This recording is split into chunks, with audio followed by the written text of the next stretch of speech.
If you're setting up or rearranging your workstation, you want it to be minimalist, and you're looking for inspiration, then this video is for you. So that's my workstation. So imagine guys, I only have 9.3 square meter for the area of my bedroom, pero napagkasya ko yung dalawang table, no? So let's check it. So for this side, no, by the way, the size of my table, that's 120 cm by 60. And then yung height niya is 75 for the height, 75 cm. So, for this side, I have my mirror. And, syempre, gusto ko nakatago yung mga anik-anik. Nandyan yung baril ko, tsaka yung tumbler ko. I have two coasters. So, for the wooden coaster, this is for aesthetics na lang at ginagamit ko for hot.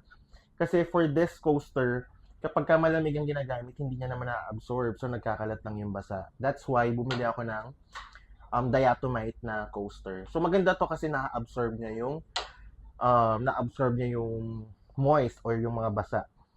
So, this is my tech, no? I only have few techs.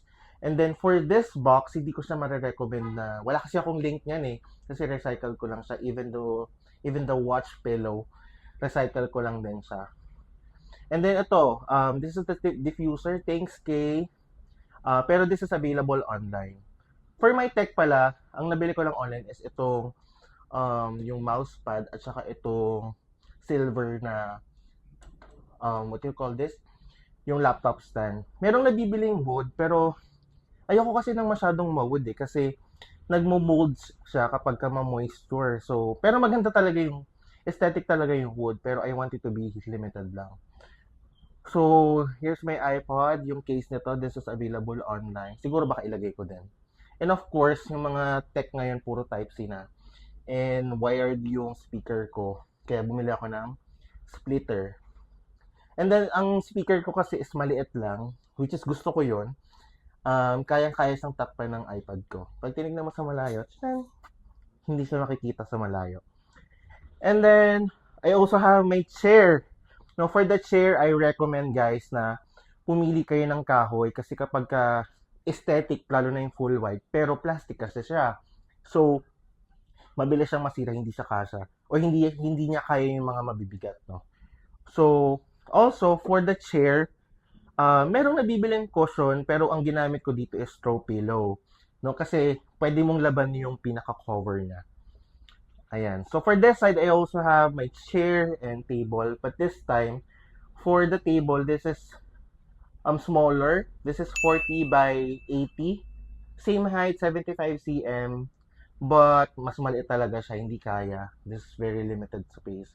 I have a separate chair for blue. And then, meron ding pillow. Para hindi masakit sa puwet.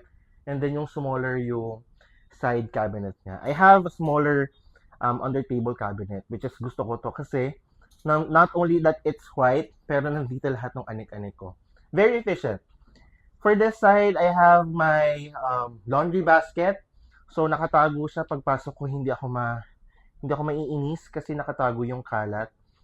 For this part, to make this table, since maliit lang siya, to make it more efficient and functional, ang ginawa ko dito, nilagyan ko siya ng cable tray management.